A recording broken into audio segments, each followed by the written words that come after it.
welcome to the Blood Brothers podcast. We are joined tonight by Chris McDonald and myself, Sean Coleman.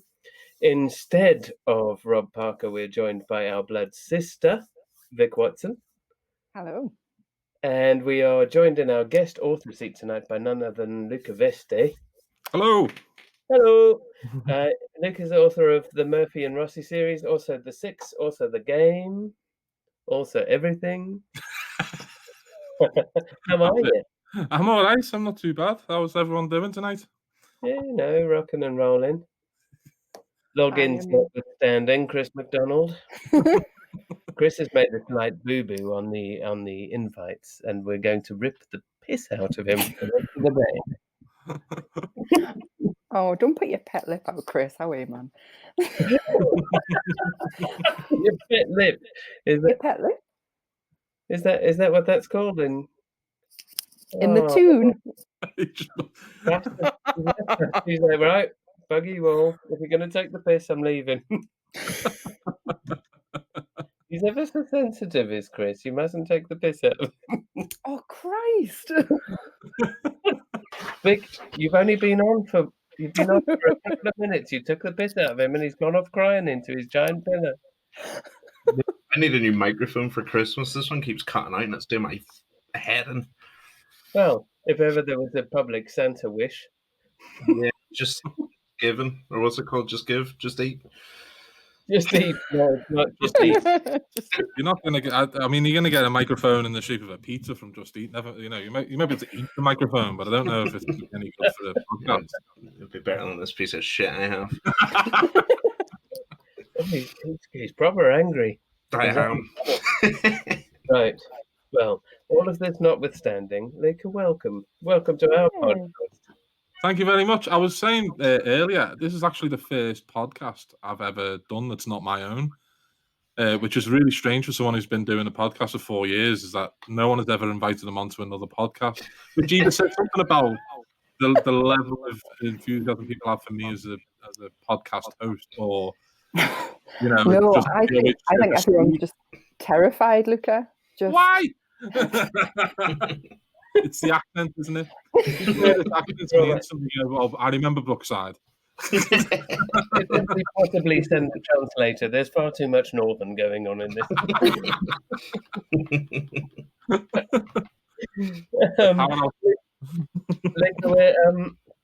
Obviously, we're big fans of everything, but for those who haven't read yet, could you give us a rundown of the game? No spoilers. Ooh. It's you know what, this is really difficult because I wrote the book like 2 years ago, so I can barely remember what it's about, which seems to happen every time I finish a book. But it's about a game. No, that's not enough. So it's essentially it's about a game that originates online that kind of bleeds into real life, and it's about people who are being found out doing things that they shouldn't be doing, and then basically being blackmailed, and this can sometimes lead to their murders. And someone is trying to find out who is behind this game. Nice. Anyone read it? Is that what it's about? Yes. Just in case. Yes. Okay, good. Waving it at the camera as we speak. Just to make you feel slightly better, I had a WhatsApp message from Chris earlier. I said, could you possibly furnish me with a longer blurb for your next book coming out? And he sent one back going, can you just remind me what the characters' names are? Oh. Exactly what happens though is you finish writing it and it just goes completely out your head. It's like you're already on to the next one. So it's you kind of having to park that one aside so you don't kind of get bogged down and remembering what you've done before. Yeah. So I've kind of always, once the final draft and the final edits are done, I'm done. I'm gone. And then it's like it's dead to me. It's done. And then a year later, people start asking me questions about it, and I go, I have no idea. What that. I mean, like someone recently sent me a message about a book that came out like 6 or 7 years ago, and I was convinced that they'd made it up. What they were talking. Because I was like, that didn't happen. That didn't happen. Sure enough, it did. And I had to then explain why I'd done it. And I was like, I had to make something. You don't have to explain. You just go, because. Yeah. That's I'd say so. But it's very strange feeling like when you're doing this, because, you know, you should know everything about like these characters and these plot lines that you spend so long with. But I just really struggle keeping them in my head longer than it takes to write the book. And then I moved on. I'm done. I'm on to the next one, trying to make that one better than the one I've just done. And that's all that's all I'm thinking about. And I had to reread the code when I was editing that to make it a paperback. I was like, really? And then I thought, I'm not surprised because I can never remember jokes either. And I wonder if there's a correlation. I wonder if there's some kind of Venn diagram of authors and jokes. Like the only joke I can remember is there's two snowmen standing in a field, and one looks at the other and says, "Can you smell carrot?" And that's it. It's A, my favorite joke, but B, because it's the one I can remember. In fairness, the book I'm still currently writing, have sent out to some trusted readers, and it just so happened to be Robert Scragg, Robert Parker, and Danny Marshall. And one of them messaged me saying, I thought it was a bit harsh that you called like Rob Parker a C word in your book. And I was like, you what? And it turns out, oh no, he's not called Rob Parker, he's just called Parker. But I have this character called Nosy Parker, who's a bit of a C word apparently. And this was written long before like I was really chummy with Rob Parker. But now apparently I called Rob Parker a C word in my book, and I don't even remember it. Chris McDonald, would you like to tell Victoria Watson, Vicky Watson, how she appears in the first Stonebridge mystery? Or can you not remember? I've read it. I can't remember either. Because I brought that up with you, Chris, and you were like, oh, yeah. And I said, well, I'm not really a Vicky, though. I can't remember. That'll be a surprise to me when I read the edits through, I guess. Fantastic. Luca, back to you. You're the guest here. I was just going to say, there's a character in my first novel that I've just remembered is called Rob Barker. And I've literally just thought about it now, is that I haven't thought about that character in about 8 years. Nice. And I just remembered now that his name was Rob Barker. And I hadn't met Rob at that point. I met Rob a couple of years ago. And do you know what? It was weird the way I met Rob, because I was doing an event in Manchester and he just turned up. I'd never spoken to him before. That's what he does. Yeah. And he just turned up. And he ended up being on the train back because he lives somewhere weird. In like the Northwest, one of those weird places in the Northwest that no one ever goes to. And I just remember, because I was with my dad, my our fellow was like, he likes to come along with me sometimes to like event and just sit there. It doesn't say anything. And he and he came and I think he basically came for the free meal I bought him the day, just before the event. And he was like, just sit there, and he kind of just listened in. And when Rob got off the train, my dad turned to me and went, I think that might be the nicest man I've ever met in my life. He's probably not wrong.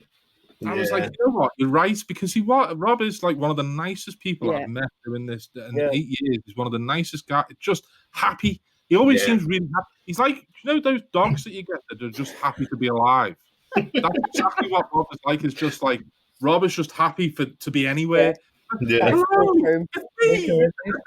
It's the Guinness. On this podcast right now, you'd see his dog, which is the epitome of a dog that's happy to be alive. You know those Drosta cocoa cans that it was like a girl holding the cocoa can with a girl holding the cocoa can with a girl holding it all the way back into infinity.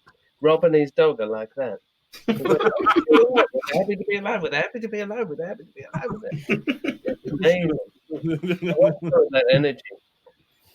I like that though. Is that like even this far on, is that you still meet new people doing this, and you see how happy they are to be in and around the genre, and it kind of gives you a big boost as well. Is that you can very easy to kind of get, oh, this is such a, it's not, you're not working down a mine, but it's really hard sometimes, and blah, blah, blah.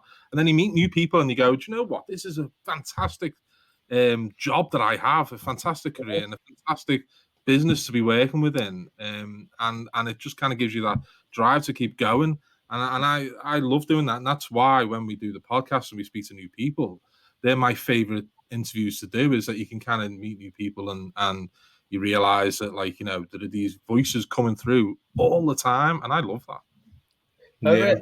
Because I love the fact that you can meet somebody that, you have those sort of peers, those barriers in your, or those hurdles that you're like, yeah, I've got this and I've got this, then there's Sunday Times bestseller and then there's this bestseller and you meet people and who will come on our podcast and we'll chat and you're like, oh, you've won the Lifetime CWA Gagger. Hi. And then they chat to you because guess what? They're a normal person, and you're like, oh, yeah. I've heard though that romance writers are like hideous to be around, like, because everyone says, oh, the crime community is really lovely, and they really, really are. But I hear from friends who write in other genres that the romance, if you go to like a romance like weekend, like we would at Harrogate or whatever. Not that Harrogate's romance. Romance sounds a bit. Apparently, romance writers are they'd stab you in the back as soon as they look at you. Apparently, crime writers come swooping in. Yeah, I've got a theory on this. Is that, like, crime fiction writers, we get all our kind of angst and darkness out on the page, and then when we turn up and see other people, it's like we're nice people because we've done that. With romance writers, I feel like they write all their romance stuff and they get incredibly like annoyed that their own lives don't match that, because that they like, it's just Bill or Barbara from Essex and they've got no kind of like there's no Lorenzo with his hair in the breeze. Barbara and Lorenzo, I love them already. That's why they're probably not as nice people, but I don't know, I've not met many romance writers. No, I haven't. This is all hearsay. The only one that I know, and I know really well, is Miranda Dickinson, who writes that kind of. Who writes really good. And Miranda is amazing. Miranda's one of my favorite people in writing, and yeah. So if she's an indicator of what the rest of them are like, I'm sure they're all nice people. But I don't think she is. I think she's really lovely, and she writes incredibly well woven comic stories with great characters that have romance in them. And I think your former thesis was probably many people write the romance they wish they had, but they were taught to have. It's not penning out. Whereas, I said recently to a friend that I'd cleaned out my freezer, and it's funny to see all of those corpses that you don't recognize. Yeah, isn't it? We get all of the horrible stuff out.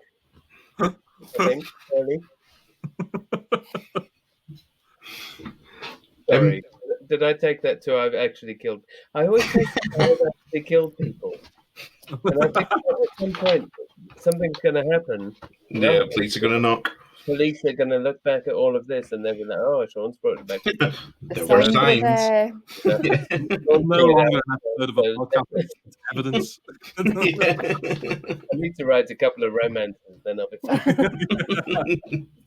fine. Luca, you've inspired, I think, possibly, well, definitely our most populous question list. Honestly, we usually get one or two, sometimes none. I've got like full page. Karen Sullivan sent 4 in. Parker dialed in a bloody voice message. He did. We've discussed it already, and I don't know if we're going to go there. Before I touch on these, because none of them are about the current book, but you've told us a little bit about it. But could you tell us, like, what was the first thought or idea, or how did you come onto that story? It's kind of been one of my big interests in recent years, is like the effect that the internet has on young people. And when I say young people, I mean people who are younger than me. I always felt I was quite young until I realised that, like, you know, it's been 20 years since I was in school, and I thought that's a long time. It's that, you know, it's that, and I thought, right, so you are getting old now. But when I was in school, we didn't have the internet. You know, we didn't.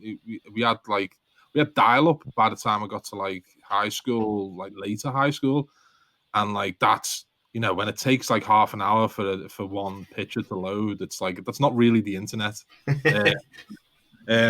But so it's like this is like the first generation that's had to kind of deal with social media and the idea of cancel culture and things like that.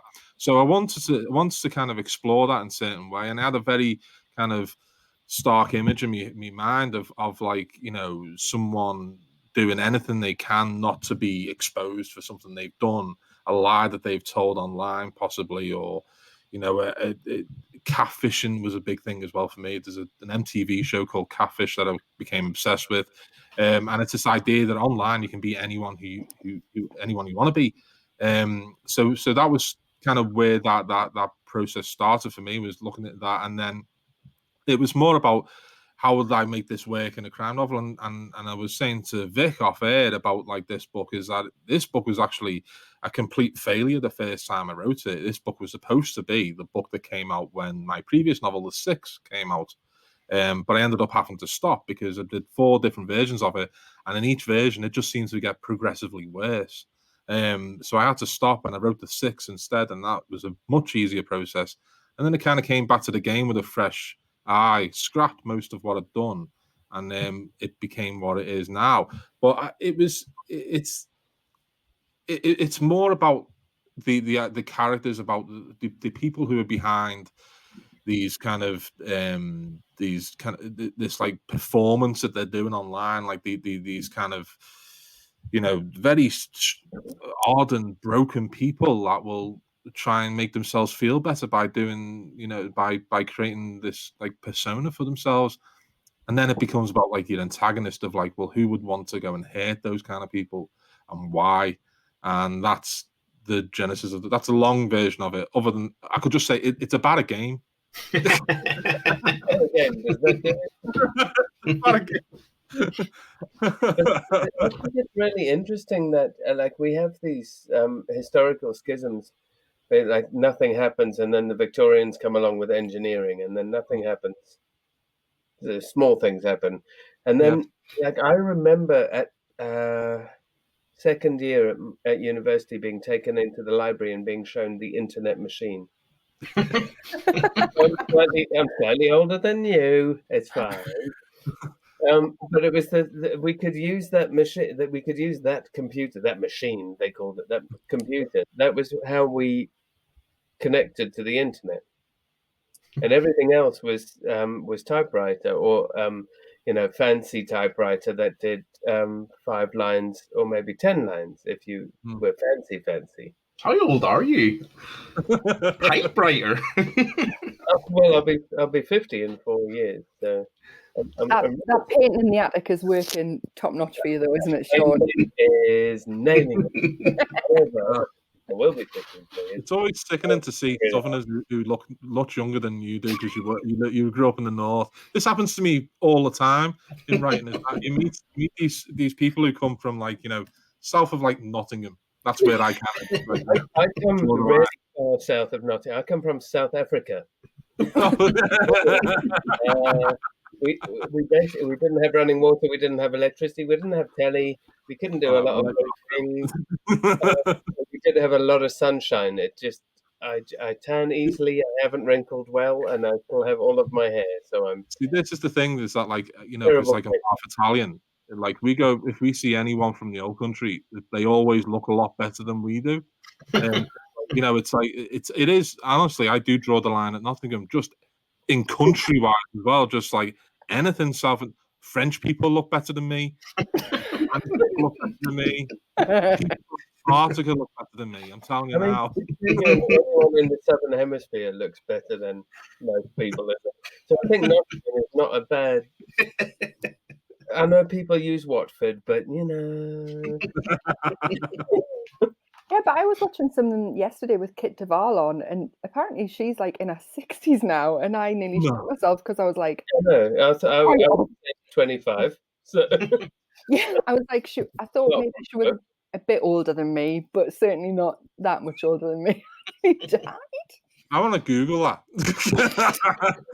I don't quite believe that. I'm doing live Googling. I'll wait. I think She's I probably think- 60. She's what? She's 60 years Yeah. old. Wow. yeah, I think heard her say that live from her actual mouth rather than Wikipedia. No, I heard her say it on Sky Arts Book Club because I'm highbrow. I honestly didn't believe you. Yeah, there's nothing to believe. Okay. You know, She is a lot older than me and she looks better, so I'm with you. I'm drawing the line at Nottingham from now on. well, I'm very glad for my Southern Hemisphere roots because I'm still channeling my inner 35. Yeah. Can I do that? For sure. Well, I look your age. You can be my age. Let's I'm swap. 30, You have I'm my 37, so you can be 37, and I'll take your age. You can be 47 next year. Yeah, and then because that'll make me still feel younger than I actually feel, which is 63. Or you can have my liver age, which is 110. So make your choice. Anyway, let's talk about Crime Book. Yes, let's talk about the six. Got 150 fucking questions from Twitter. Let's go. I've sort of put them in order as well, so it's going to be like a career retrospective. Excellent, I like it. Yeah. Can I interject about the six first of all? Yes. Luca, can I just say you took me right back to my teen years with all the music references and stuff. It was so much fun, although it was like obviously really gruesome and very mind-boggling at times. I just loved revisiting being a teenager. It was so good. That was the most fun thing I've ever written. Was just I spent days writing a paragraph just about 90s music. I just spent days listening to 90s music, and anytime when anyone came in, I go, listen, I'm at work now, and this is really important. I need to get this right. You know, I need to know whether I should pick, All Saints or Research. a little bit later. But that's not. Cash was a band that I hadn't thought about in over 20 years. They're a Liverpool band who were big for about 6 months, and then they just kind of disappeared for a bit, and it was weird. They were huge. Big. They weren't just big. They were big. Everything we heard was. They had an album called, I think it was called All Change, and that was just a mega selling album. And then I think they did a second album, but I don't know. John Powell, I think, is the name of the guy who's the lead singer in that. But so I've discovered them again, and then that was like I lost the day there just listening to that on repeat. Walk Away is just an incredible song. And then I remembered like just mad things like Babylon Zoo. Oh, space. Babylon Zoo.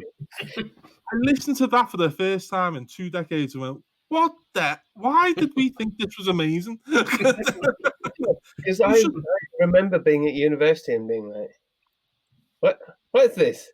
See, you're saying you were at university. I literally remember Spaceman from when I started secondary school. Oh, yeah. Yeah, I mean that must have been about the same there because I remember it's like it was because Spaceman's like it's like a mashup between Marilyn Manson and some weird like Daft Punky type of dance tune. It was like the weirdest thing about it. And like then it was like I was remembering like Lauryn Hill, Miseducation of Lauryn Hill was an amazing album. Discovered that again. So to make a long story short, I spent a good few days just on that single thing where they were just, and it was like a 90s concert that they're going to. So it's like, it was just they're filling a playlist full of 90s songs. And it made me go back and realize that the 90s, and I will argue this point with anyone, the 90s was the greatest musical decade that has ever been. And I will stand by that because no one can prove I'm wrong. I'm with him. The Spice Girls all day long. Yeah, I put when the Spice Girls were just starting out on their first second tour, I was, my mate was the sound engineer, so I was in charge of putting microphones in their bras. It came to fame. You need Would to you retire like after that. That's the kind of thing you retire after.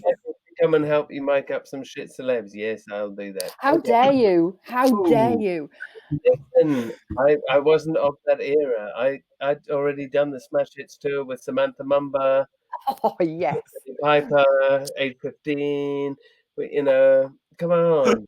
I'd done all the greats, Westlife, and Oh, yes. Kitten, just when Brian McFadden was getting together with you Kerry. missed Kerry Katona. From Liverpool, isn't she? I don't care where they were from. Those dressing rooms hosing down. All of them. Anyway, Chris, do you want to ask your question now before me and Sean get in a fight? It was a lovely.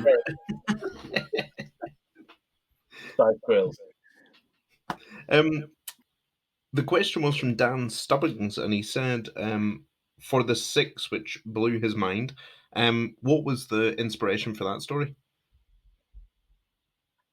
Have we lost him? Yeah, no, he I said Hopefully he something comes about the back. Spice Girls, and he's died now. It's going to be awkward if he doesn't. It is going to be awkward if he doesn't, but fortunately, he's come back. I don't know what happened there, sorry. Well, Chris, you're going to have to ask that question again, Dan. Yeah, sorry. I will answer that question Chris. exactly the same. The 6. Dan Stubbings said it blew his mind, and he wanted to know what the inspiration behind that story was. Again, it's one of those books that kind of comes to you with a very strong image, and that book came to me with the image of 6 friends standing over a dead body and in the middle of a forest, and them trying to work out what they do next. And that was the thing for me, was that's where I went into the book with that idea of like, and then it became very much more about a tight-knit group of friends who were faced with, the most difficult decision and the most horrendous experience to go through. And then what would you do? And then it's about putting myself in that position. So I then kind of inhabit one of the characters and then think about like, well, I might do that. Then what would someone else do? And then what would someone else do? And what would their reaction be to it? And then because I had this group of 6 people, which is very much like, the group, there's a group of 6 because friends, there were 6 of them. That's why there's 6 and it's like, that's why it's because Friends, another 90s TV show. And then it became very much about that night, kind of like nostalgic kind of look back. I'd seen a lot of stuff before that, like that kind of looked at the 80s, but the 80s, for me, the 80s were like, very early on for me. So like, I know another thing, it was like, so if you watch something like, there's an American sitcom called The Goldbergs, which is like very much rooted in 80s kind of nostalgia. And it's weird because all the stuff that they talk about is stuff that kind of, got over to the UK in the early 90s. So I remember it all. But for the UK, we kind of like, we don't have the kind of similar nostalgia for the 90s that I feel like we can now start looking back at, because it is almost 30. Well, I mean, this year, it was 30 years ago, it was 1990. So I feel like it's about time that we started looking at it again. And I love that kind of nostalgia thing. And it kind of coincided with my wife, Emma, got me the Sega Mega Drive for Christmas a couple of years back. And nice. I remember when I was, 10, like 9 or 10 years old, that was like the epitome of gaming, was the Sega Mega Drive. It was like, this is the most incredible graphics that could ever be. And I remember putting it on, the 55-inch flat screen telly that I've got now, and looking at it going, how the hell did we ever think this was any good? Because it doesn't play well. It doesn't look good at all. But as soon as I started playing it, I was a 10-year-old again. I was, it was just a lot of fun. So that's kind of went into it. But what had come before was the Commodore 64 and the ZX Spectrum, and they were absolute balls. I love my Amiga 64, James Pond. I remember having. Did you have View to a Kill on your Commodore 64? No, never been into Bond. I had the Ghostbusters Future Kill, and doing. I had Ghostbusters on Commodore 64, and trying to get the Marshmallow Man boss game at the end. It was a killer. But it also took, because it was on 4 cassettes, and it took about 5 hours to load. During the loading process, like, Mum, I'm just gonna go on my computer. And then 5 hours later, the game was loaded. Or not. You're like, I'm ready to play. Oh, it's bad. Yeah, but it's also like, you started off before you go to school, but somebody has to change the cassettes. Yeah. In between. You couldn't. So you could only play it on a Saturday or Sunday, and then you would have to commit to being in the house for 5 hours in order to get it immediately the other one had finished. You guys probably didn't have that, because you just had a cassette that you had a cartridge you could plug in. Yeah. I mean, yeah, and the blowing. But now, if you go on, if you get, like, it's kind of harks back now though, because I feel like we've gone backwards a little bit, because I'll go on like the PS4 for the first time in a couple of months, and all of a sudden there's like all these data files that need to be downloaded, and then you're there for hours. It's like, I just want to play FIFA, and it takes me 3 hours, and by that time I don't want to play anymore. So it's I'm over it. You see, so it's like computers have gone, do you remember when we were shit? Here you are. Yeah. I'm gonna go now with 2 questions that are sort of would you rather. So Will Carver would like to know, would you rather win a Theakston award for one of the books you've written, or co-write a book with Steve Mosby? Steve, now, like, people might know this, but Steve Mosby's been like my favorite author for like a decade. He was one of the first people I ever spoke to, first writers that I ever spoke to, because I was very late to this game. I didn't start writing until I was 28. I'd never written a word before then, apart from I helped write a nativity play when I was in school, and that was because that was when I still wanted to be an actor. And me and my mate were given free reign to write a nativity play, and my sole contribution to that was to write the 3 Wise Scousers scene. Nice. Because, a bottle of Lynx, a gold chain, and the mayor onto stage. And that was like literally all I'd written. So when I was like 28, so this is like nearly, it was 9 years ago now. But before that, I was a massive reader, and I was when I was growing up as a kid. And then later on, I kind of discovered other stuff like football and women, and they were much more interested than like, Stephen King books. So I kind of stopped, and then I became like a voracious reader again in my 20s. And I remember this like very early on in like social media times when it was nice, and it wasn't like the people screaming at each other. And I decided that one day I just wanted to start a blog reviewing books.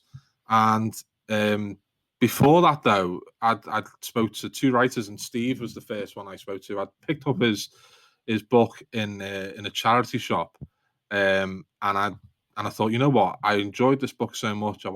I've never done this before. I want to tell him. I want to tell him that I liked it.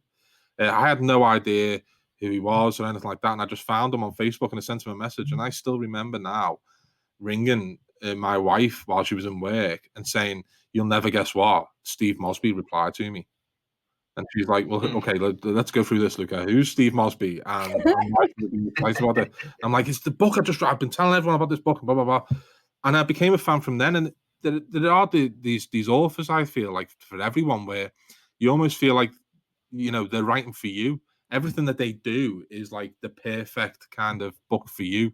There's never been a moment when I've read Steve Mosby that I felt like, oh, I don't like the way you've done this, or it's like everything is exactly how I'm like, yes, this and then more. It's like, yeah, and that's how I've always felt about him.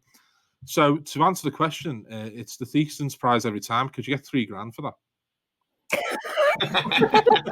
No, the longer answer is that, like, I would only ever ruin Steve Mosby's books if I got involved with. So I I don't want to peek behind the curtain. Vic and I have known each other for a long time, and Vic was very kind enough to contribute to a very early charity anthology I did with 2 excellent stories. The Piano was my favourite, so that it was in the Off the Record 2, I think it was in. That was one of my brilliant short story. But in that collection is a short story by Steve called 9 Songs, which is it's by far and away the best short story I've ever read in my life. Steve shares many characteristics with a writer that many people now know as Alex North, who wrote The Whisper Man and The Shadow Friend. They're never in the same room at the same time, weirdly enough. But I'm now glad, because it felt like it was like a kind of like a secret, like not crush, that would be the wrong word to say at this point, but it's like, this kind of secret, because like I would be forcing these books onto people, and everyone I ever gave the books to would love them, but it was like, you want more and more people to read them. So the success that he's had, or the success that Alex North has had, I should say, again, never seen in the same room, so we can't say for certain that they are not the same person, but maybe they're not. But it's great, because to see that now is that you see like a massive audience enjoying his work is brilliant to see, and I'm so happy for him, because he is one of the most talented writers I've ever come across in the UK, and he's someone I've always aspired to be as good as. I know I never will be, but I always aspire to be as good as that, to do what he does with language and with plot and with characters. Is someone I've aspired to for a long time. So yeah, I would never write a book with him, because I don't want to kind of peek behind a curtain and it's like looks, and all of a sudden it's like, oh, that's how you do it. Oh, that's easy. But it's also, I wouldn't want to sully his good name by ruining his work. Also, I don't think I could ever work with anyone else anyway, because then they get really annoyed with me by the end of the day. By the end of the hour, probably is just like, why would they get annoyed with you? I think I'm a very weird writer. I write in a very strange way. It's like I write in bursts, and then I will spend 3 hours I've just like gone to another place where it's like I'm either staring at a wall, or I'm reading a Wikipedia article about the 1986 Challenger disaster. And then that will lead me on to something else, like, learning who the last person to walk on the moon was, which was Eugene Cernan in 1972, Apollo 17. This is what I was doing today. And this is stuff, and I will spend hours upon hours and then I've gone down the rabbit hole, and I'm lost forever. And then all of a sudden it's like, well, I've got 80 words on the page, and I've been doing this for 5 hours. But then in the next hour, I will write 1,500 words, and they will pretty much. Is that not how everyone does it? Well, that's what I thought, and then I spoke to other people, and they seem to be very much more disciplined than I am. Oh. So maybe it's just me and you. Yeah, fair enough. I'm cool with that. I'll do a burst of rabbit hole, which is but then I realised that just basically means you go, oh yeah, I've done loads of work today. What have you learned? Well, research. Cool, but I know the absolute geography of this park in York, or this thing. Necessary information, friends. You've just digged around, and so now I shut my internet off, because I have no self-control. I shut the internet off, and I put do not disturb on the phone, and then I put X's in all the things I need to look up, and I'll look them up after I've done the writing. But because I've got Wednesday mornings between 9 and 12 to write. All through the time I have to edit all these other fuckers' books. And do the publishing, and it's all exciting. But the only time I get to write is Wednesday between 9 and 12, and we're fucked if I'm spending those 3 hours looking at Google Maps and figuring out which park they're going to run in, because it's bollocks. I feel like that's the problem for me, is that like I have an unlimited amount of time doing this full time. Is that I have the luxury of like thinking it doesn't really matter if I only do 80 words today, because tomorrow's this is all I'm going to be doing for the rest of my life, hopefully. Fingers crossed. At some point, I'll get this book finished. But yeah, I like having a deadline because that does stop me going down the rabbit hole quite so much. Yeah. But yeah, it's it can. That's so yeah. But I can just imagine someone who's been doing this longer and is more disciplined than me, sitting there going like, Luca, we really don't need to know who won the Super Bowl in 1982, because that's just ridiculous. Why would we need to know that? Don't need to be like, did you know in 1947 there was 2 Super Bowl finals? No, Luca, we didn't know that. How is it a book that's set in 82? No. I mean, the thing is that like I kind of like knowing as much as possible about the thing I'm writing about. Is like it's kind of like getting into that kind of thing. And with the book I'm writing at the moment, because it's mostly set in America, having to learn just like little things that would be part of their normal vernacular. So we would all know certain facts about the UK. Because we kind of live through it, but there'll be certain things in America that will be as huge, like the Challenger disaster, for example, that happened in January 1986. It might not have been a big deal for us, but in America, that was a huge fucking news story, and it was to a certain. I do actually know the date that happened, but that was because it was the day my husband was born. Oh God! You that there were 2 disasters that day. One day. Yeah, basically. Should we shimmy on over to Karen Sullivan corner? Chris, I was genuinely only on our second question. No. Settling, lads. This is going to be a long night. Are we in a minute? I'm only on the Pepsi tonight. I thought I'd plan ahead. Question 3 of the evening. Karen Sullivan would like to know that you've played with some supernatural elements in the Bone Keeper, especially. Going forward, is that something you'd like to sort of play around with more, or did you sort of get that out with that book? I mean, she says supernatural elements. I feel like there needs to be a distinction made between supernatural and horror. Is that horror can do certain things that doesn't include supernatural, and that's certainly what I was trying to do with the Bone Keeper. Was but definitely within the Bone Keeper, I want to keep that suspense going, whether or not what is happening is it kind of real world things that are happening, or are we going to that level? And that's kind of what I did with the Bone Keeper was have that element of the reader never really knowing if I was going to go to the extent that I was going to want to go with that book. Now, moving forward, probably not. I think I got it all out with in the Bone Keeper, that what I wanted to do. As I mentioned earlier, it was Stephen King that I was reading as a teenager. Stephen King's The Stand was the first adult book I read, not weirdly adult, adult fiction book that I read when I was 9 or 10. I went from Enid Blyton to Stephen King because it's normal, and it was so he became a huge kind of part of my reading life for a long time. And when I went back to reading in my 20s, I kind of went straight into crime fiction because it was my grandma gave me a book and said, "This, you'll like this. It's weird." And I went, "You sure?"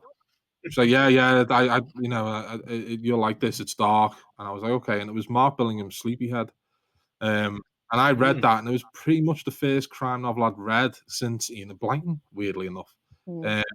And I read it and was just blown away by it. And that became a massive love of crime. But in the years past, I read every crime novel I could get my hands on. And then I kind of went back to the Stephen King novels that I'd loved as a kid and reread them as an adult. And that was just the most amazing experience ever because I got so much more out of them. Because at 11 years old and 10, 11, 12 years old, you don't understand a lot of what is going on in those books.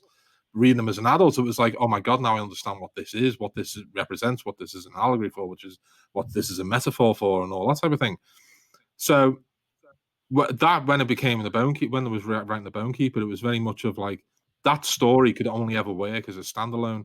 And I'd had that idea for that story for a good 4 years before I wrote it because I just knew work as a Murphy and Rossi book because I wanted that element of like, is this really happening in the real world or not? So when I decided to write a standalone, it was only ever going to be that story, and it was only ever going to come out like that because I wanted to kind of explore the influence that Stephen King had on my life as a reader, and see if I could do it. And I feel like it's one of my favorite books that I've written are The Bone Keeper and The Six, and because they kind of encapsulate me much more than any of the other books. Bone Keeper is what I love to read, and The Six is it's me basically. The main character is pretty much me, and like that's why there's a great love for that book that I have, but I don't think I'll ever go back to it because I feel like if you're going to do that, you have to either have a very kind of strong sense of how far you're willing to go, and or you also kind of have to just go whole hog and go full horror. And I don't know if I wanted to do that. So I've kind of gone in a different way now, and the next book that I'm writing is very much more in the vein of like Harlan Coben and Linwood Barclay and Greg Hurwitz and those kind of authors. That's very much more of the way I'm leaning towards now. And I must say it's the most excited I've ever been in my whole career. I kind of feel like I've kind of hit on something that I didn't realize was in me. And it had to go through writing those books first to get to this point. So I kind of had like this kind of like 7-book apprenticeship, and now I feel like I'm moving on to like the next stage of my career. Which was for someone who had no kind of sense that this was even an available career to them, because growing up, like where I come from, it's like I grew up thinking that writers were like these other people who lived in castles down south. I didn't know anyone who was a writer at all. I had no one to look up to. I didn't have any kind of contemporary. I just thought it was something that other people did because they had money, and we didn't have any, so that wasn't available to me. And now I spend my life telling people like, no, you can do this, and like it's available. This is something that you can do, because if I can do it, anyone can. Because like, and like it's like the biggest joy of my life that this has become my career, because I realized this is what I was supposed to be doing when I was a teenager. I should have been writing stories in school. I was telling stories, especially when like I'd forgot my PE kits and stuff like that, or I had the most amazing stories for those things. But I kind of wish I'd have known that this was something that was available to me at a much earlier age, because I wouldn't have wasted a lot of time in dead end jobs that I didn't like. And maybe it might not have happened for me at a younger age, but at least I would have had the experience of trying and knowing that I was able to try, instead of feeling like I should never have tried in the first place. And it was only because I got drunk one night and sent someone a short story, and forgot about it the next day, which is, the story I've told quite a lot. But if I hadn't done that, I wouldn't realize that this was actually something I could do. And now getting to do it full time is just, I'm a very lucky person. And I never forget that, and that's why I tell people constantly, this is something that's available to you. And I know this has got nothing to do with the question that Karen asked, but it kind of answers another one, to be fair. Have you grown as a writer, which I think you've sort of touched on. At this point, Rob Parker would be jumping up and down, and I feel that he will tell us off if I don't ask this. Are we allowed to know something about what you're working on next? Yeah. So it's a book. I can't. What can I say? I can say little bits about it. It comes out next year. It's a very. I was saying, it's like it's a bit of a departure for me. It's a book that's not set in Liverpool for a kickoff. It's set in London, in a small village in southwest of the UK, and then mostly in the northeast New England area of the United States. And it's about a man who is called back to the small town that he grew up in, because his dad is in hospital, His dad has been attacked. He hasn't seen his dad in 25 years. And when he gets back there, he goes to see his dad, and you can tell that the relationship is kind of broken down between them. And the last words that his dad says to him is, "Your mum is alive." And what we learn is that his mum ostensibly died when he was 10 years old, and he's always believed that that was the case. And now his dad's last words are that she's, and then it all just starts going a bit Harlan Coben, Limbo. It's just that makes my heart go faster. Yeah, it's a story I've wanted.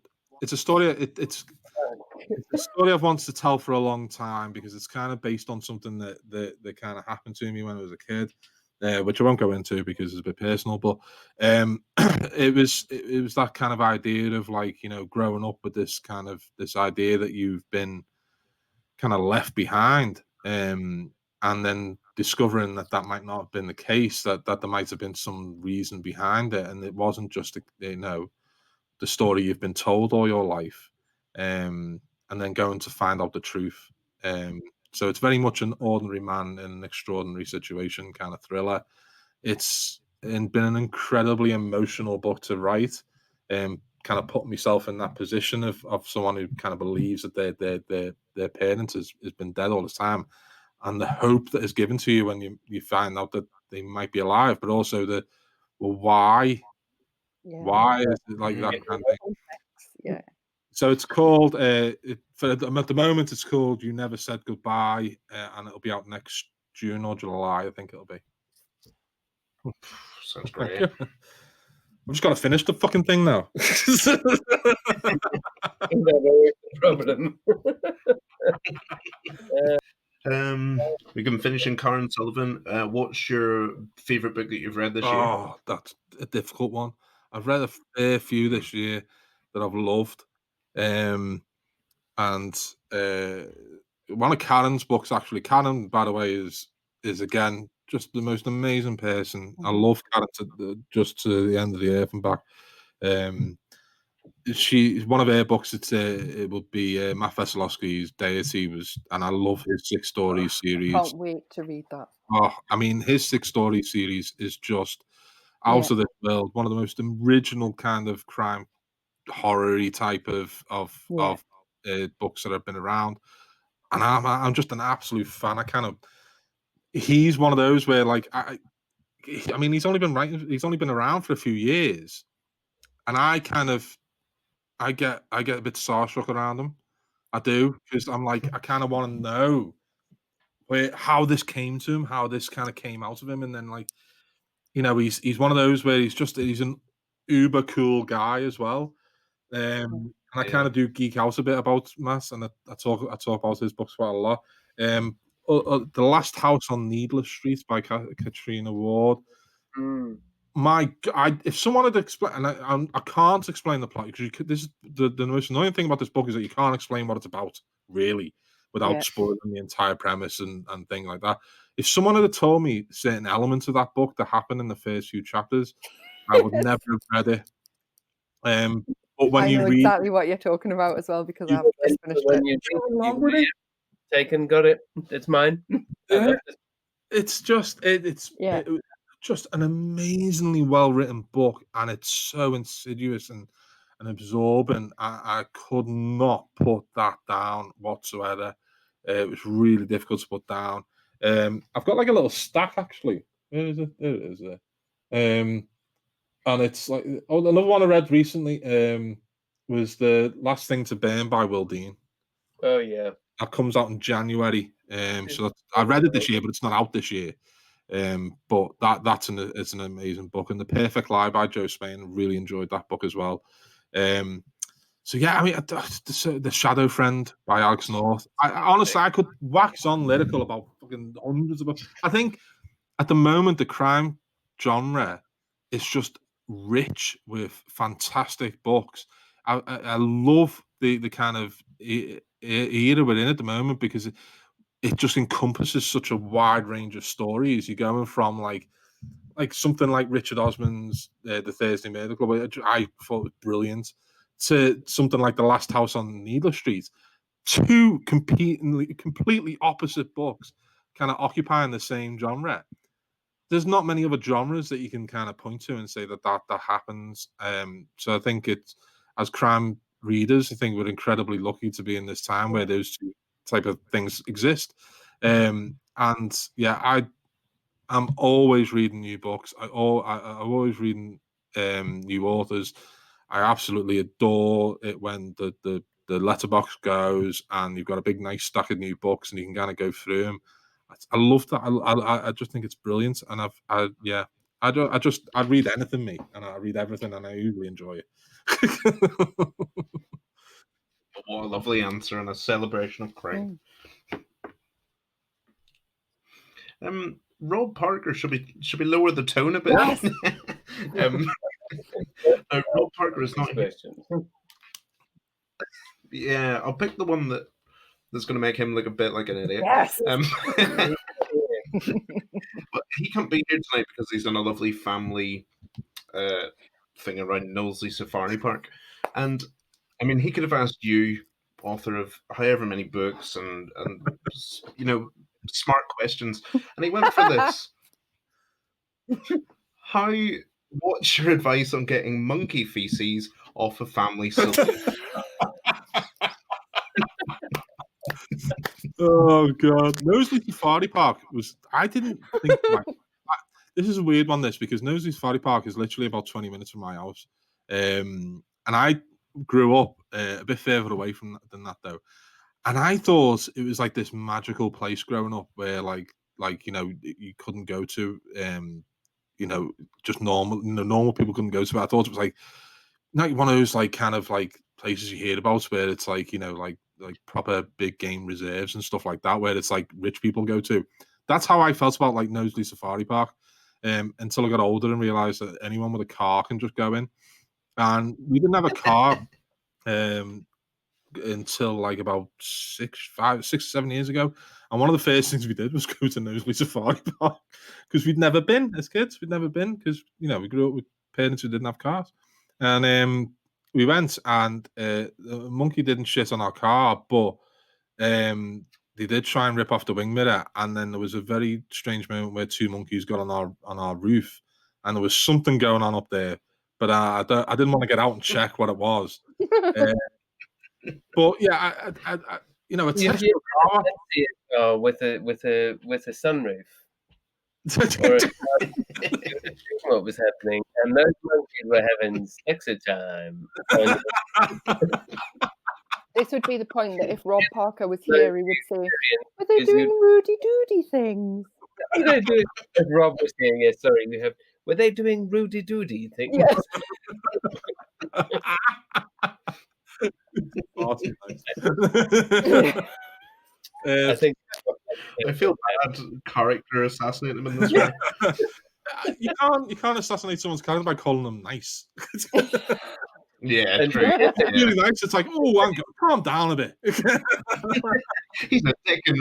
Come on, people. He's not. A really strong tone would be my suggestion. With some good water pressure. Or just get the kids taking the bloody Knowsley to wipe it off. Burn the car would be my suggestion. Just burn it. Yeah, burn the car. Baby wipes. I learned having two children. Baby wipes can like fucking clean anything. They are like they're like just industrial cleaners. They're like sold for £1, and like it's like the most amazing things ever. And then sort of last question, it's from Anne Bloxwich, and she says, "Do you have any plans to go back to the Murphy and Rossi series?" I get this question a lot. Not enough for publishers to believe that the series might sell again, but I do get it quite a lot. Anne again is I know Anne. She's one of the most lovely people I've ever met. I just keep saying this, don't I? Everyone's lovely, everyone's nice, everyone's great. They are. It's fucking true. You on your podcast, and you'll be like, those three fuckers. Yeah. Eric and Vic Watson. Dead to me. Dead to me. But Murphy and Rossi, it's a strange one because I had a 10-book outline for them when I first started that. I had 10 books, and I remember when I sold the TV rights to Dead Gone. I went in, I sold Fremantle Media bought them, and we had this big meeting, and it was one of the first kind of like proper meetings I went to back in 2013, 2014. And it was like a big deal because the guy who ran the division had worked on Brookside, so I had a lot of questions for him about that. And then it was, and then it kind of became like, well, what do you see? Because he wants, he foresaw this as like a, it's like this long running detective series. And I said, well, I've got 10-book outline, and I kind of laid it all out for him. And he thought he was like, great, this is, we can see where this is going, blah, blah, blah, and everything like that. And we got very close about 4 years ago with a major broadcaster who had greenlit a script. It was all coming together, and you kind of sell TV rights, and you kind of like step back and you go like, it's probably never going to happen. Yeah. But you when you get to that point, you start thinking, oh my god, this might actually come across. When they start talking like, who do you see in these roles? And I'm like, I don't know. What's Jimmy Corkhill up to these days? But is Trevor Jordache still around? Yeah. Mickey Stark, who played Sinbad, I know he's always looking for work. But it was such like one of those moments where like, and then the head of the broadcaster, the head of that drama at that particular broadcaster, moved to a different station, and it died in like the space of a week. And that just happens every now and again. And it was just like, if a few months earlier, or like they got the job a few months later, it might have come across. And it was about that time like that we were talking about the fact that the series hadn't really picked up enough. I'd moved publishers halfway through the series. And I had the idea for the Bone Keeper, and it was like, well, let's take a break. 4 books, take a break, and I'll come back to it. And I did the Bone Keeper, and that got the biggest reaction I'd had in a number of years. And it was like, well, what else? What other standalone ideas have you got? And that's when I spoke about the game, and I started talking about the game, and it was like, let's do that one next. And then that didn't work, and it was like a decision then. Well, do you want to do a Murphy and Rossi? And I was like, well, actually, I've had this idea, and I told him about the 6, and it was like, okay, do that one then, and then maybe. And it's just, and then I did the game, I rewrote the game, and the game could have been a Murphy and Rossi book, and I did consider doing that, to kind of, bring a tie to that series. But it's been 4 years now since Then She Was Gone came out. I don't know if I could go back to those characters now, but I understand that people are not going to be happy about that because, it was kind of left in a pretty bad situation at the end of Then She Was Gone, especially for Rossi.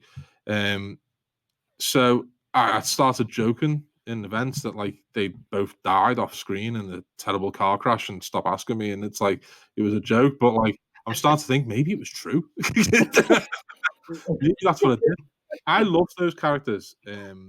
Laura Rossi is still my most favorite character to write, and I miss writing those characters because they were the first ones. They were my first creations, and so you do remember them? Yeah, I remember them. I don't remember like his wife's name. I don't remember that name. But it's just strange because like I'd love to go back to them, but I just keep having ideas and things like that just don't work for them, and my career's kind of gone on a different path than it was when I was writing those books. It's a very strange genre, police procedurals, because even though the biggest selling books in crime every year do tend to come from that genre, like you'll have Val McDermott or Ian Rankin or Mark Billingham, you think like, well, that should be a genre that sells well for everyone. It doesn't actually turn out to be the case a lot of the time. And you can kind of struggle on and you can kind of keep going and trying to build up. And that's what does happen. Ian, it took to like book 7 or 8 before Rebus started selling in the millions that it does today. Val had the same thing.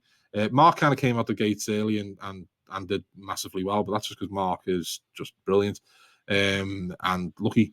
But it was, but it's you know, it's very difficult now to kind of get those characters and long enough to kind of cement themselves in the public consciousness.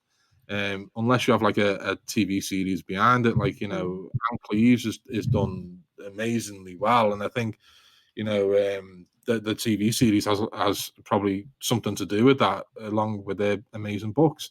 Ellie Griffiths is another one where it's like there's a little bit different there, but it's the kind of same kind of dynamic. But they've been a long running series, and I just kind of looked around at that genre and thought there are people like Sarah Hillary who are doing it much better than I can. I don't think I can add anything more to this kind of genre. I feel like I can tell stories in a different way, and that's where I was kind of going.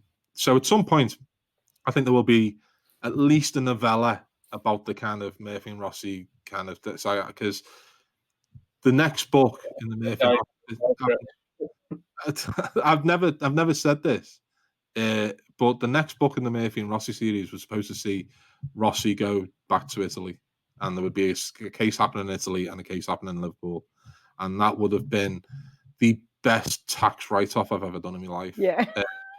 Was going back to the old country and staying with family and eating the best food in the world and ostensibly researching a book. But that's where it would have gone, and I think it would have ended there anyway, just as a nice kind of departure. But it just never happened in the end. Hopefully, a post-COVID kind of research trip. Yeah. I want to see my family. Okay, let's do it for writing. Come on, everybody, publisher pays. I mean, No, I Chris, got my tax write-off research trip in 2 weeks before lockdown this year. I was going to ask you about that, about your new book when you said it was set in America. I was like, oh yeah, Luca, we all know why. Come on. I went to a place called Mystic in Connecticut, which if you ever seen the film Mystic Pizza, the restaurant, the film wasn't made there, but the restaurant, Mystic Pizza restaurant, you can see while you're there. And I went there at the beginning of March, and yeah, like I got home and like a week and a half later, everything had just kind of shut down. I got incredibly lucky, but I should have noticed that because when I was going over there, I remember thinking this plane is awfully empty. You know, it's like there's not many people here, and I thought, you know what, if I'd have gone like a week or so later, I wouldn't have been able to get home. You'd still be in America now. I'd still be in America now.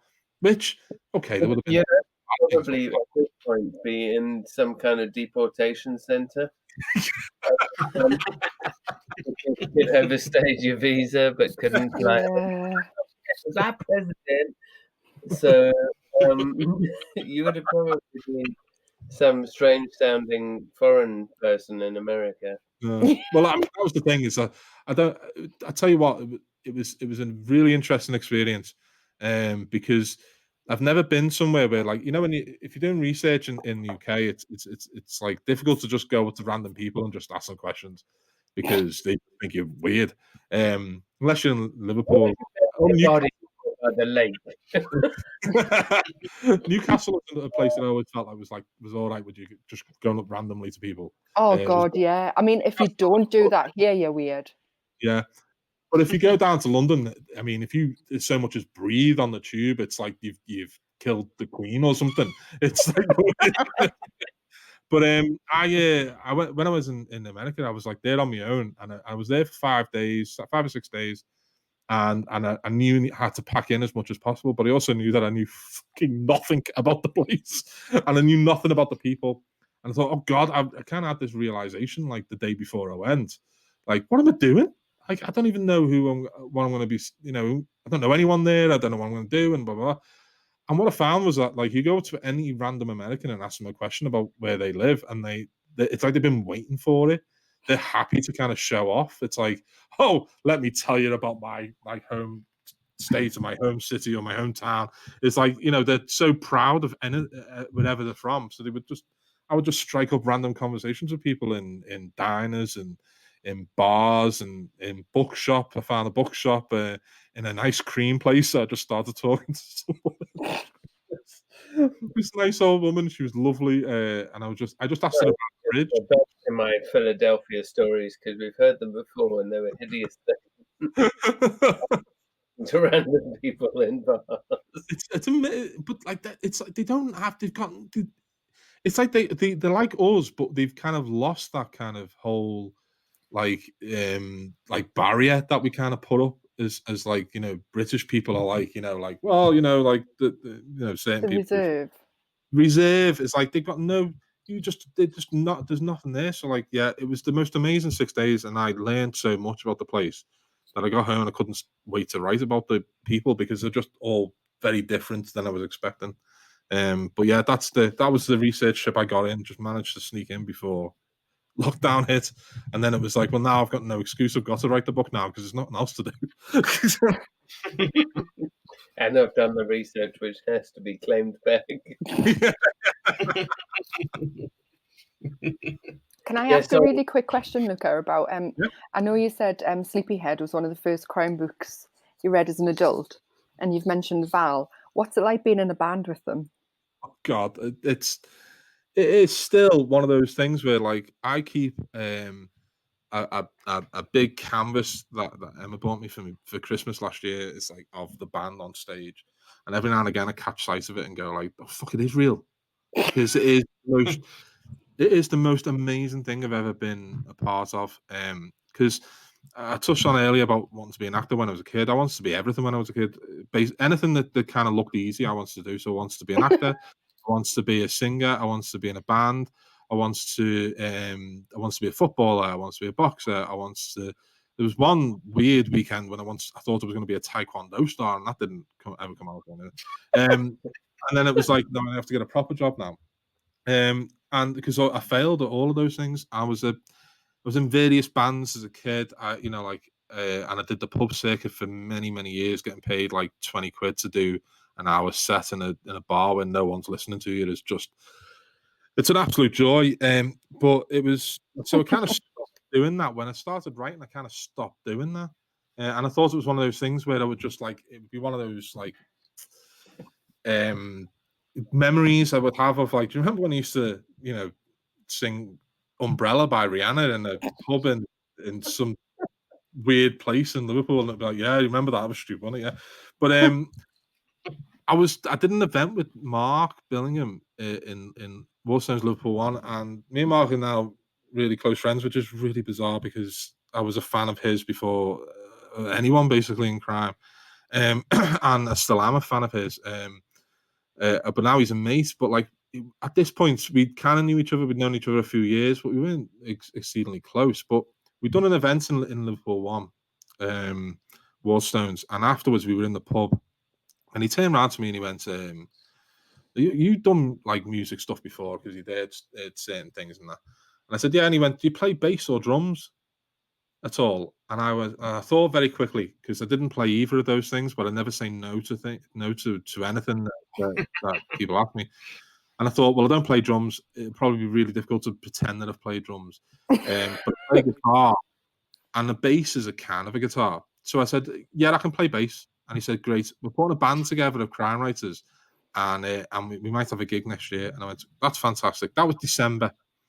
And I didn't hear back anything until 4 months later, when all of a sudden an email appeared, which was from Mark, and he'd roped in Doug Johnston and Stuart Neville, who had played together in the House of Blues in New Orleans in BelchCon the previous year. And on the strength of that, had been booked to play Edinburgh Book Festival, and they decided to put a band together. And I was now a part of this band. And what I noticed was in the email sender list, on the recipient list, was Val McDermott's name.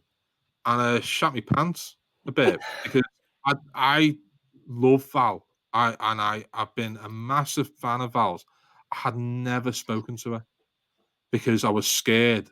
Not because she's someone to be fearful of, but just I was scared that I would say the wrong thing and she would think I was an idiot for the rest of my life, and I didn't want that to happen. And it's really easy as a Scouser to sound stupid, because we usually are. But it was like I never want. So then I thought, oh, shit, I'm now, and it was like, so I just kind of let it happen. When it was like, and Luca's going to play bass, and I was like, shit, I'm going to have to buy a bass now because I don't even own a bass, and then I'll have to learn it. There's too fewer strings, that should be fine. And then and then I saw Stuart at Crime Fest in the May, and we were sat there coming up with songs because for those who don't know, the band is the Fun Loving Crime Writers, and we play songs that are based on crime. So it's like we play Watching the Detectives and I Fought the Law and things like that. And we were coming up with a list of different songs, and at this point, I still didn't quite believe this was going to happen because the Edinburgh Book Festival I knew was quite a big thing, and there might be a lot of people there, and we had never even sat in the same room together all at the same time. So we then decided that we were going to have a rehearsal if we were going to do this. So I suggested, like, well, my dad's got a rehearsal room in Liverpool, because we all come here. And they all said yeah, and I was like, oh shit, it's going to actually happen, this. So I still at this point had never spoke to Val, and the night before, and this ties into the podcast that I do with Steve Kavanagh. Me and Steve are doing a podcast, and I say, listen, tomorrow we're doing the first rehearsal of this band. I don't know how it's going to go, but it's also the first time I'm going to meet Val, and I'm really nervous about it. And he said, don't worry about it. Here's what you're going to do. You're going to buy a can of Iron Brew. And I went, surely that's racist. And he was like, no, you buy a can of Iron Brew and she'll love you. I'm telling you now, all Scottish people like Iron Brew. And I went, I'm not sure this is right. And he was like, oh, it's got to be right. I've seen them all with Iron Brews. And I was like, how many Scottish people? Yeah, this went on for a while. But I panicked the next morning and I bought a can of Iron Brew. And I bought 2 cans. And it turned out that not only did Val really like Iron Brew and was very appreciative of me of buying a can of Iron Brew, but Mark also loved Iron Brew. So I kind of killed 2 birds with 1 stone there. Is that, like, I kind of made happy the 2, like, biggest people in the band for me. It was like, these are 2 absolute idols of mine. And then a couple of months, we started playing together, and myself and Stuart Neville, who's just the most amazing guitarist, and Doug Johnston had all played in bands a lot. So we all kind of knew what was what. But it turned out that Mark and Val, and then later Chris Brookmeyer, who came into it, we're all just amazing show people. You need those kind of people who are at the front who just can sell any song, and it's just amazing. They've got great voices, and Mark can nearly play a G chord now. So it's like they've come on really. You're gonna kill me if you listen to this. But it just kind of gelled from the get-go. And Chris Brookmeyer came in to do 1 song and is now almost a lead guitarist, because he's one of those guys who, those kids at school who used to be good at every sport. He's one of those where, like, he just picks it up and goes, this is called a guitar, is it? And then just starts playing Eric Clapton. But I still believed that it would work. And then we did the Edinburgh Book Festival, and it went down so well that we just started getting gigs at various festivals. And then one day, Mark rings me and says, I've just had this guy on the phone. Do you fancy playing Glastonbury? It's still the most ridiculous thing that's ever happened. And I was like, are you sure this is not a wind-up, Mark? No, we're playing. We've been offered to play Glastonbury. And I was like, this is just the mood. And we ended up playing Glastonbury in front of like 5,000 people in the field in a big tent. Cornbury, you did Cornbury in Oxfordshire. Yes. Just before, and I had tickets for the first 2 days, and then the 3rd day and was like, oh, for fucking Jesus' sake. Like, it's all of the authors I would like to talk to, and I was doing sound. I had all of it. Like, I would have been putting microphones in your knickers. I didn't have tickets for that day. I wasn't doing the recordings that day. Shit, Cornbury was amazing though, because it was like, Cornbury's a fucking great festival. Glastonbury's great, but Cornbury. Yeah, I mean that Glastonbury for me will be the epitome. We came off stage at Glastonbury, and I said, "We should retire now. We should break up now. It's never going to get better than this." I was the only one who went on stage at Glastonbury and was like completely not nervous. I just walked up there like I should have been there 20 years earlier. Because I was like proper like, why? Of course I'm here. Of course I'm on stage at Glastonbury. Why wouldn't I be? Because I'm an idiot. And no one. I kind of came off that, but everyone else in the band was incredibly nervous before Glastonbury, and they didn't enjoy it as much because of the nerves. It was still a great show. It's still a great experience for them, but they kind of like were really nervous about messing up because it is a huge deal. The week later, when we played Cornbury, they were all much more relaxed because we've done it. We've done this big festival thing. Relaxed festival. And it's so much more relaxed. It was so much more like there's not as much pressure. So they all enjoyed Cornbury a hell of a lot more than Glastonbury, and they were all talking about Cornbury so much more. Yep. But like for me, Glastonbury was the epitome because as a kid growing up playing Glastonbury, there's a few things I wanted to. I wanted to kind of be in a major film, or I wanted to be in a WBC middleweight fight. I wanted to play for Liverpool, and I wanted to play Glastonbury, and I got one of those things. And I don't think now at 37 the others are going to happen, but I never say never. You never know. The rest will happen. Well, I mean, if Liverpool have any more fucking injury crises going on, I think I'm going to get roped in at some point. I think anyone who we 100% promised that we wouldn't make this into a Liverpool football. Call it off now. Call it off. I'd pay money for a Fabinho Veste centre back. Let's not descend into football banter. This is a crime. Luca, thank you so much for joining us. That's been my absolute pleasure. Thank you very much for having me. Thanks for spending an hour and a half in our pub. Is this the longest one you've ever done, or have you done longer? Stu Turton really did do long, but his book is also super long. So Stu is one of those guys. Stu is one of those guys that I've wanted to meet for at least about 2 years now, and I think I would have met him this year if it wasn't for COVID. He's one of those guys who you just kind of know. I think he either grew up around here or somewhere. I don't know what the story is, and that's why I need to meet him. I need to find out. Yeah, he went to school around here or something. In the northwest. He definitely has a Liverpudlian style. Yeah. You can't shut us up when you start going. That's what you mean, yeah. I don't want to because South Africa we're quite short and to the point, and I'll say offensive. But the only two people we've had from the Liverpool regions have been an hour and a half on the old pod. It's because no one else talked to us. And we have an Irishman who should have touched the Blarney Stone, who barely says the fucking word.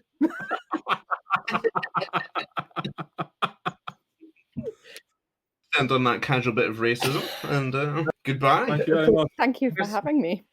I love you all. Thank you. Goodbye.